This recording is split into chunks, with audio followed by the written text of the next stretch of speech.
So Amazon, eBay, Etsy, all of these platforms, they're huge and they serve millions of sellers as well as hundreds of millions of customers. So because of that, these businesses, they've grown really quickly over time. So you look at Amazon, it's a hmm behemoth, but it's also very siloed internally. And there are certain departments that only do certain things.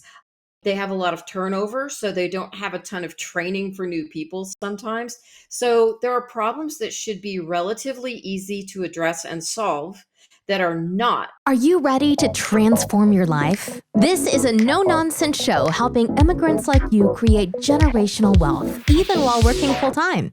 Get ready to take notes. Here's your host, Saket Jain. Welcome back, Migrate to Wealth listeners. Today, I have the pleasure to introduce to you Lesley Hensell. She's a founder of Riverbend Consulting. And if you've been thinking about passive investing, and you should have, because we talk about that in our world, actually, we want to take a different angle today. We want to take a different angle of creating multiple streams of income, and passive income is a part of that, right? When creating a passive, if you're trying to create multiple streams of income, there's one name I am very confident you have heard it repeatedly, which is FBA, Fulfillment by Amazon. We're actually taking a different take on that. We're not going to teach you on this show how to become an Amazon reseller or how to start a brand on Amazon. That's not what this show is going to be about. But what this show is going to be about is, how does a brand become successful? How does a business become successful on Amazon? If you have challenges, how do you solve for it? That's really the essence of why Lesley Hensell has created this company, Riverbend Consulting. It's over 85 employees. So you would think that she knows a thing or two about it. She's actually practically writing a book on it. And we'll talk about that during the show. So tune in. Don't tune out just because you don't have an Amazon business, right? Please don't do that. The show is going to be helpful to you if you're thinking about starting an Amazon business, because what you want to show is we want to help you grow that brand, your presence at Amazon, be it part-time, be it full-time, be it a brand that you already have that you want to grow and go super crazy on. Doesn't matter, right? The concepts of making anything successful on Amazon is going to be applicable to you no matter where are you in your journey. So with that, keep an open mind. With that conversation, with that preface, I'm going to open it up and invite Lesley. Lesley, welcome to the show. Thanks so much for having me. Definitely. I'm excited. I think we were catching up on off air. I have so many courses on my computer about one day I'm going to become an Amazon reseller. It's just enough time has never happened. And when your profile came across, I'm like, you know what? I need to take advantage of the podcast I have, which is I have the liberty and the luxury to talk to people like yourself. And instead of delving into a course, I'm going to just learn what are the success criteria, and if it's for me, then I'm going to take the next step. Lesley, I know you're dialing in from Texas today, right? Yes, I am, from the Lone Star State.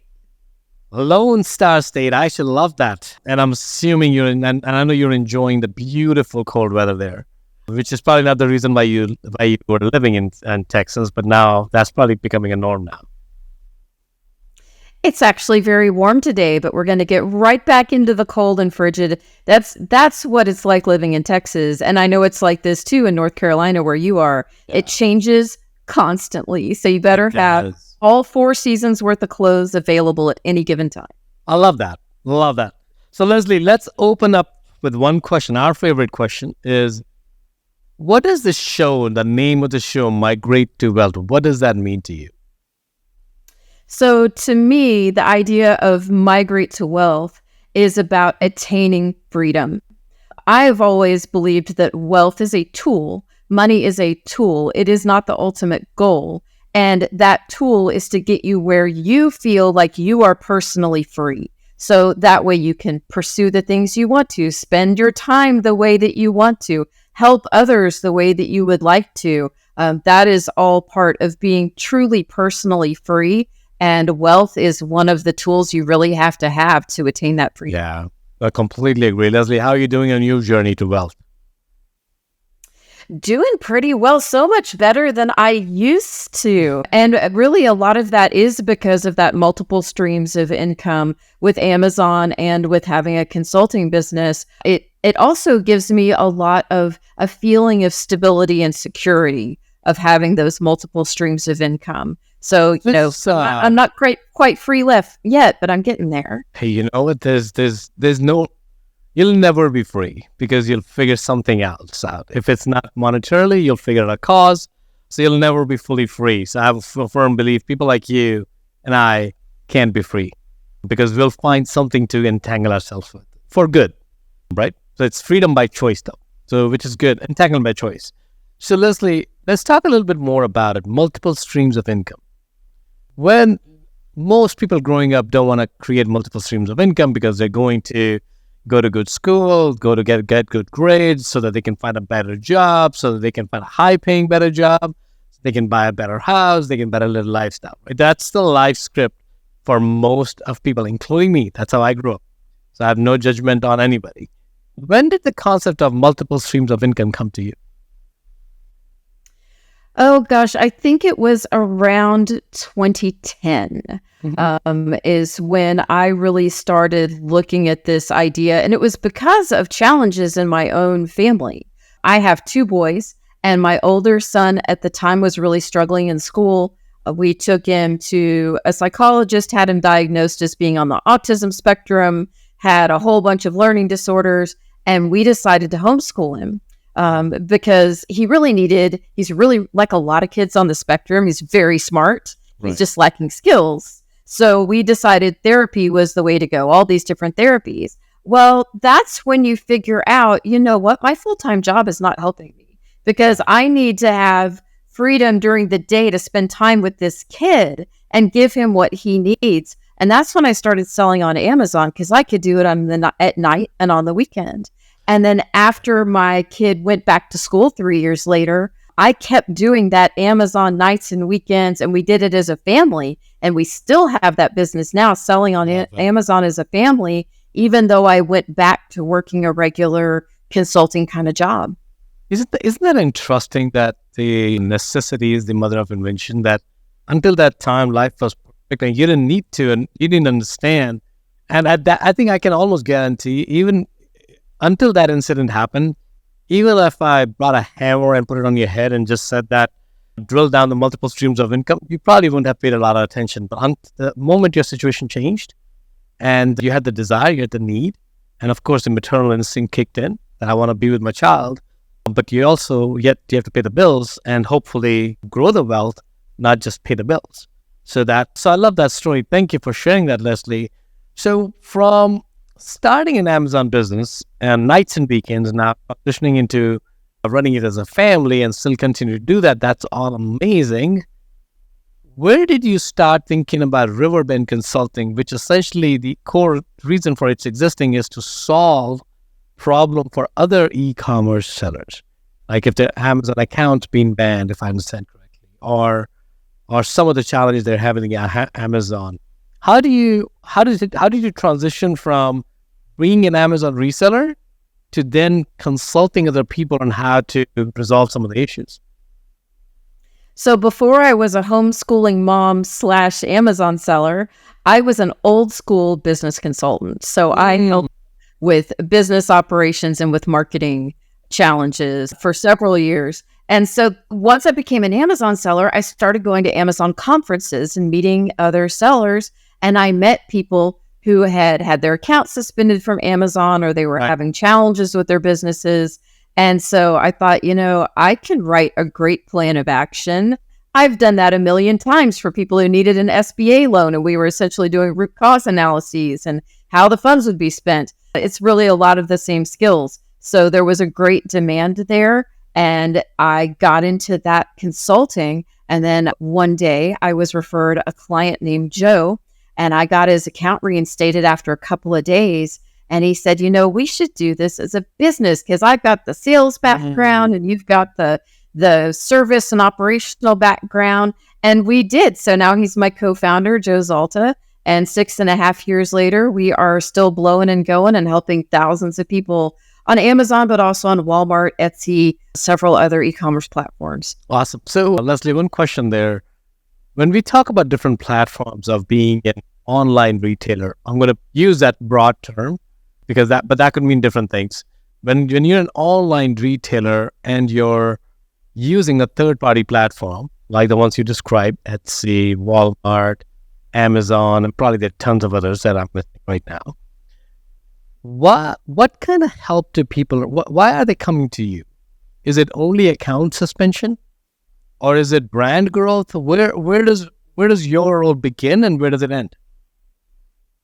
So it's really a wide range of things because most people who come to us off of a Google ad or a referral, it is an emergency of some sort. It's that they have a problem with the product or they have an account suspension or they've had their products lost by one of these big platforms. So, you ship all your stuff to Amazon and they lose it. You ship your stuff to Walmart and they lose it and they don't reimburse you. There are so many problems that you can run across. So usually they come to us for a problem. But then once we've solved that problem or saved their business, we are definitely a trusted partner. And so they ask us a lot of questions about how do I grow my brand? How do I get stronger, bigger? How do I compete against other people on these spaces? So we do a little bit of everything. And my partner and I, since between us, we've sold on Amazon for, 22 years of combined experience selling on Amazon or longer. We've seen it all at this point. Yeah, no, I think you kind of grew up with the company, right? Almost. Maybe you lost the first 10 years of their journey, but since then you're with the company. So Lesley,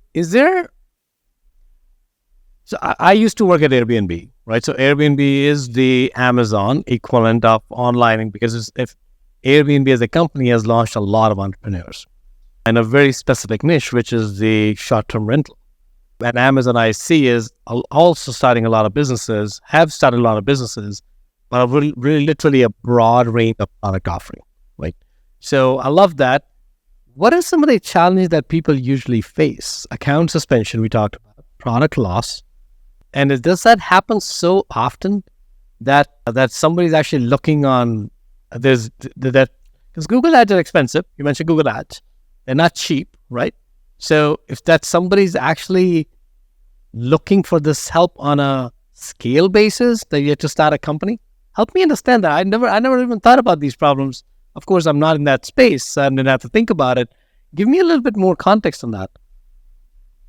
So Amazon, eBay, Etsy, all of these platforms, they're huge and they serve millions of sellers as well as hundreds of millions of customers. So because of that, these businesses, they've grown really quickly over time. So you look at Amazon, it's a behemoth, but it's also very siloed internally. And there are certain departments that only do certain things. They have a lot of turnover, so they don't have a ton of training for new people sometimes. So there are problems that should be relatively easy to address and solve that are not, because it's kind of like if you had to walk into the Social Security office to solve a problem with Social Security office. Everyone knows that's like a nightmare place to go, or like a DMV to get your driver's license. These are nightmare places to go. Amazon has kind of become that, unfortunately, when it comes to solving problems with their partners, the sellers. There are a lot of account suspensions and ASIN suspensions, but as a percentage of the platform, we think about 1% of accounts globally are suspended each year. That's a big amount. It is. It sounds that big, but it's a pretty big amount. Yes, it's a small percentage, but with millions of sellers, it's a lot of accounts. And then an ASIN is like Amazon's version of a SKU or a UPC. And so we call individual products on Amazon ASINs. Many more ASINs than that are suspended for lots of reasons. So if you have complaints from customers about product quality, or that they think that an item is fake for some reason, or whatever their complaint is, Amazon might take that ASIN down off the platform and ask you for proof. So they ask for invoices. They want you to prove that you're shipping goods that are in good quality, whatever the problem might be. And then also think about so I buy all my supplements on Amazon. I think a lot of people do. Yeah. You know, all those supplements, there's FDA regulations, there's when people put claims on them that you're not allowed to and say it can cure something, you can't say that. All of that can result in a product being taken down temporarily. And sometimes sellers don't have the expertise to get that solved, or they get denied by Amazon and they need someone to help them escalate at Amazon. Amazon has an escalation culture. So we help them escalate at Amazon to get their products back up live. So we always say our business shouldn't exist if Amazon was as concerned about sellers as they are about buyers. They love buyers, consumers, customers, but they've grown so quickly. I think it's just the nature of the beast now. So is there something proactively, Lesley, that people can do on Amazon to avoid enforcement by Amazon? Absolutely. And all of the tools are right there in the interface that Amazon gives you. They call it Seller Central, and that's where you can run reports about your business. You see your sales numbers and your revenue. And it is so much like traditional businesses, y'all. It is so old school. You usually have the data that you need to solve problems at your fingertips, but are you looking at the reports? So if you look in Amazon Seller Central, you can find return reports, and those return reports will give reasons for the return. There's a drop-down menu that people choose from when they return an item, whether it's to FBA or it's directly to you as a merchant fulfilled seller. And so if you run your returns report, you're going to see things. So you can exclude the reasons that don't matter. Like it was a bad address. That's not on you. That has nothing to do with your product. But if you see size was too small over and over and over again for the same product, golly gee, either the product is running small or your sizing chart is wrong. There's so much you can learn from those return reports. And it is, you know, it is just like Riverbend's business. When we have refunds or we have people who want to stop services, we always ask for the reason why. And wouldn't we be a negligent business owners if we didn't, at the end of every month, look at those reports and say, do we have a problem with the service team? Do we have a problem with this particular service? Is there a step that we can take to serve people better? It's the exact same thing, but it's all about product quality on Amazon. Love that. So maybe I'm extrapolating that. So tell me if I'm right there. Are we saying that a lot of the enforcement's done because of the product quality? Yes, and because the sellers have ignored when there are problems with product quality. So usually you get a canary in the coal mine. If you're looking at your returns reports and there's another report called Voice of the Customer that has customer comments about your products that are returned or complained about, if you ignore those, then eventually Amazon's going to say, okay, we're going to take the product down. Now, there are times when sellers, unfortunately, don't have good data and Amazon will take down an ASIN. It's not always the seller's fault for ignoring it, but I would say at least half the time, you could have avoided the enforcement if you had really looked at those reports. Love that. Love that. And what's the craziest suspension you've seen? You have an example that you can share? Oh, yes. So the craziest, people ask me this question, I always have to use the same example because it is truly the craziest. I had a seller who was selling via approved drop shipping. So this is where there's a very large distributor that will actually put your name on the products they ship out. You know, you're on the return label, but they have a huge product catalog, so you're not going to carry all the products. So this guy, he was selling in sports and outdoors, and he uploaded the entire catalog of goods from his drop shipper to Amazon, not bothering to look through and see that in that catalog of goods, there were hand grenades, as well as other gun parts. Wow. Yeah. And so he was actually suspended from Amazon for listing hand grenades for sale. And even crazier, I got him reinstated with one appeal, which shocked me beyond belief. So let's talk about the appeal process to the extent you're able to share. What does the process look like? What is this something that you're leveraging your relationships, or is there an escalation process and you're providing more clarity and you know what works? How does that work? So we at Riverbend are completely removed from this. We're providing counsel and we're providing text and advice and written appeals to our clients, but they do all of the actual communicating with Amazon because Amazon will not speak to a third party about a seller's account. So Amazon will ask very specific questions, and it's usually in 3 parts. It's a root cause analysis, what you do wrong, and then how you have solved the problem for the people who were wronged. So did you need to refund people, or, did you need to reach out to certain people? And then how you'll prevent it from happening again in the future is the third part. And not all appeals follow that exact structure, but they're generally covering those 3 areas. And you write up a plan of action and you submit it to Amazon. They have a group called Seller Performance that reviews all of this. And where the escalations come into play is if they don't answer, or if they give the same stupid responses over and over, which happens a lot, where they'll ask nonsense questions, or it's obvious they didn't even read it. That does happen. Or if you're denied and we think it was unfairly, that you've presented a good plan or you didn't do the bad thing, then we will help the seller escalate to different teams in Amazon to try and solve the problem.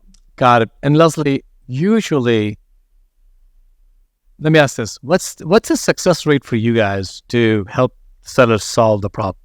Is it 100%, or sometimes you have a miss? So it depends on the type of appeal, unfortunately. I can't give a really good answer to that. We have some clients who are on what we call a valet service, where we handle all of their ASIN issues, and our success rate is almost 100% with that one. But then people come to us with an account appeal for fraud, or an account appeal for counterfeit or forged documents. And so then our success rate's more like 65%. We do really well, but we're handed a problem that is already very difficult. Correct.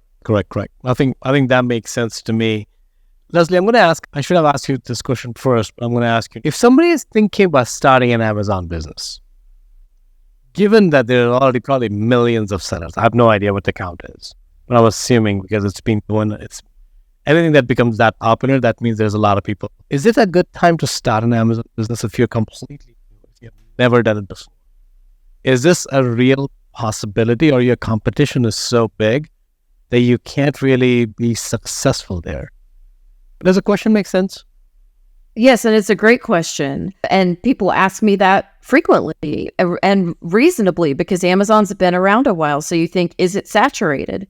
And it's true, some products are saturated. However, there is still so much opportunity to sell on Amazon. So first, you have to remember that there's about 175 million Prime subscriptions only in the United States.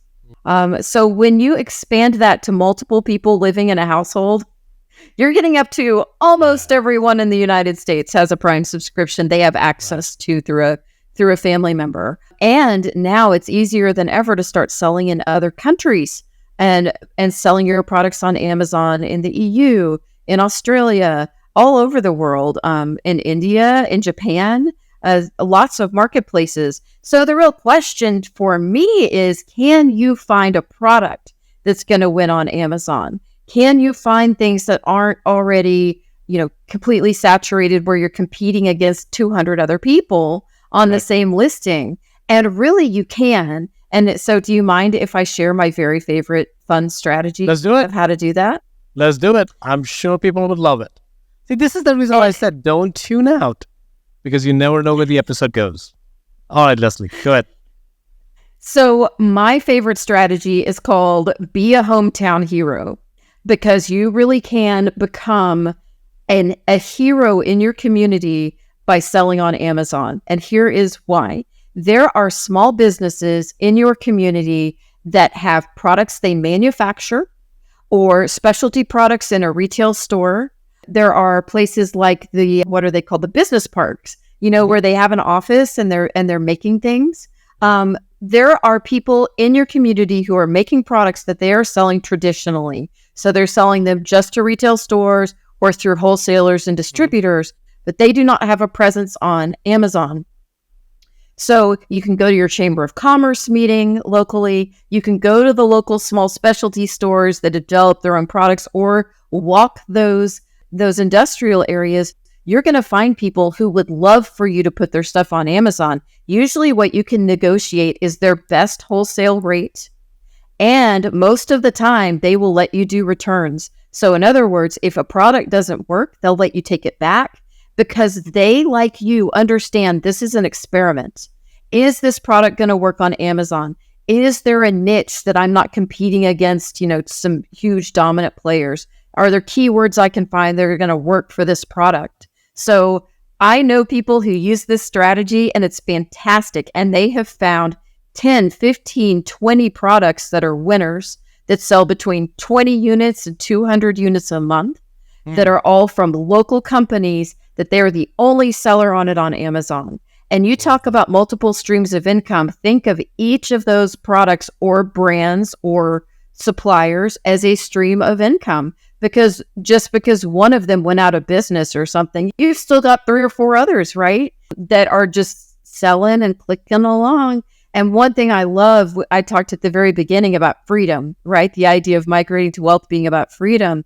A fantastic thing about Amazon, you do have to work, but it is literally whenever you want to. Correct. So you can work on building out the detail pages for these products at midnight or during the weekday or during summer vacation. It can be anytime you want to that you're getting those pages up, setting up advertising campaigns, doing keyword research.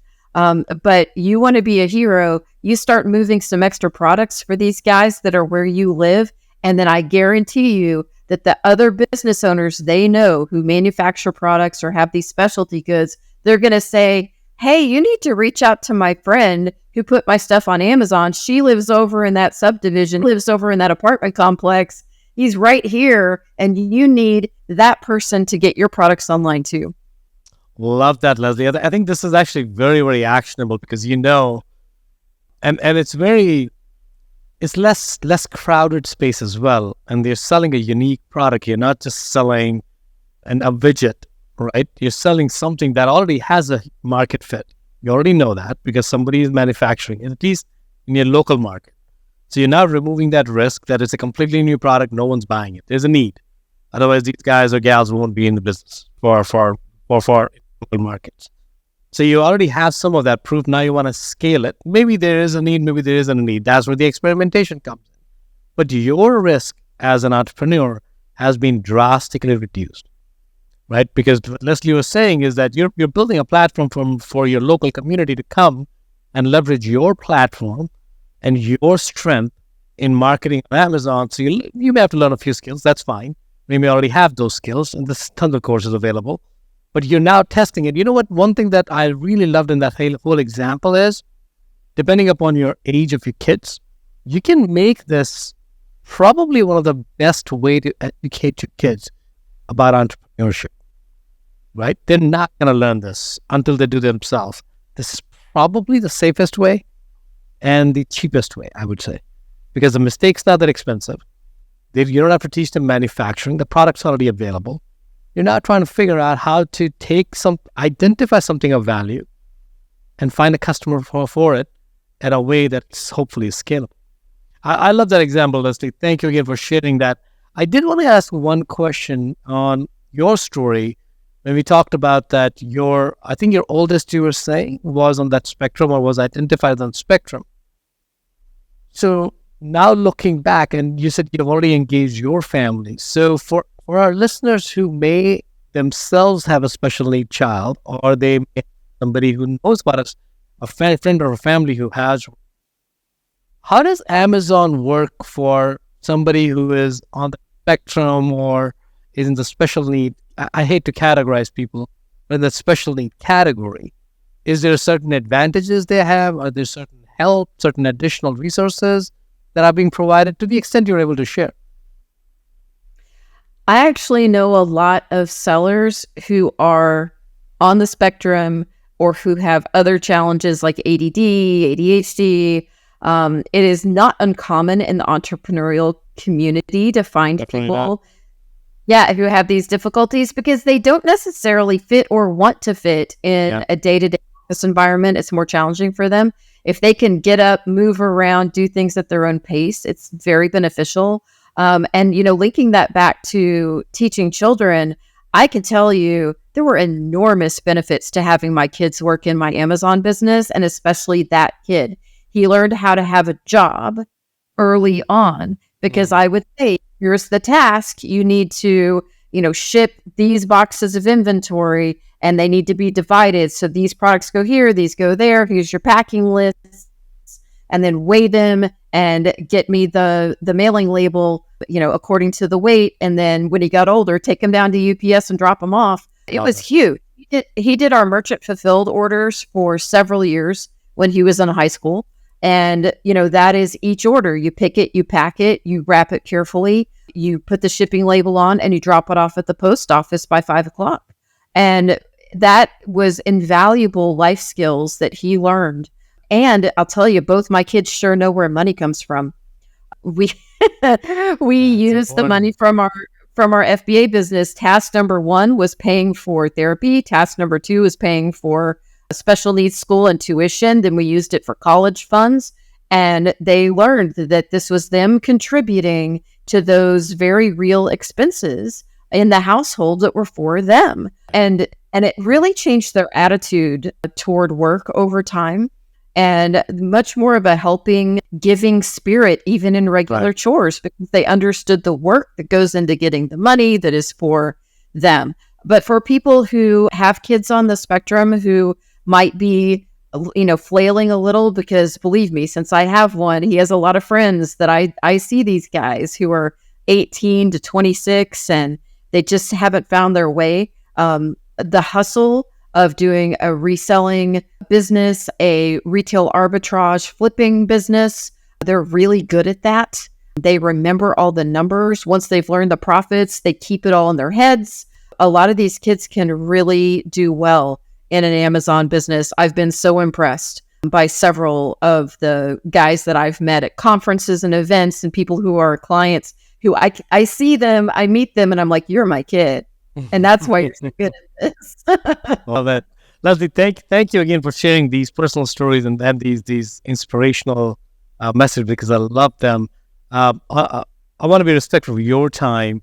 So shifting forward, looking forward, I know you're working on a book, or you launched a book recently, correct? Tell us about the inspiration for the book. So I've recently launched a book called The Amazon Incubator. Grow your business or hatch a new one. I get it backward every time. And I was actually very fortunate. I was speaking at an industry conference, and afterward, an editor approached me and said, our publishing house really wants to get a book out there about how to sell on Amazon, and there's a hole in the market, and we want to know if you'd like to fill it. So I wrote a book for Skyhorse Publishing. It's distributed by Simon & Schuster, so you can find it anywhere.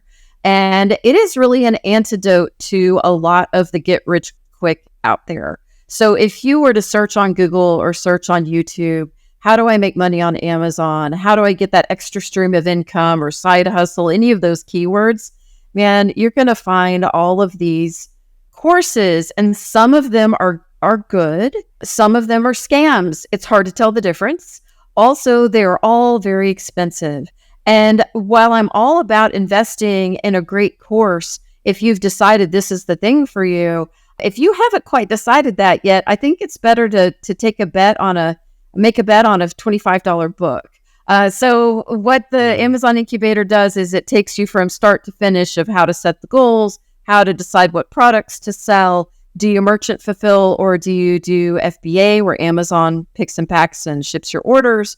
All of the basics of running an Amazon business, all the way up to building a brand and selling your own private label products. So I call it a blueprint for building an Amazon business. It's very accessible, short chapters, easy to read. And if you buy it now, I still have some specials running. If you go to theamazonincubator.com and you give us your order number from one of the bookstores, you can get a free 3-part class, some videos, and also a downloadable workbook companion to the book. So I'd love it if you'd check it out. Thank you again, Lesley, for sharing that resource. I'm definitely doing that. Right after this conversation, I'm buying a book and getting access to those bonuses. Lesley, what's one thing that you believe people need to know as they are as they're thinking about this business, as they're launching about this business, what's one thing that's going to make them successful? So really, you have to decide on a plan and set the goals for yourself and ignore the detractors. I'm not saying ignore people who give good advice or who ask you questions or who challenge you, but there are a lot of scammy things out there with Amazon. And so folks know other people who've gotten caught up in some scam, or they just don't believe that a side hustle can be profitable. We all know these people in our lives who they are not hopeful, and they tend to believe that everything is going to fail. Oh, that'll never work.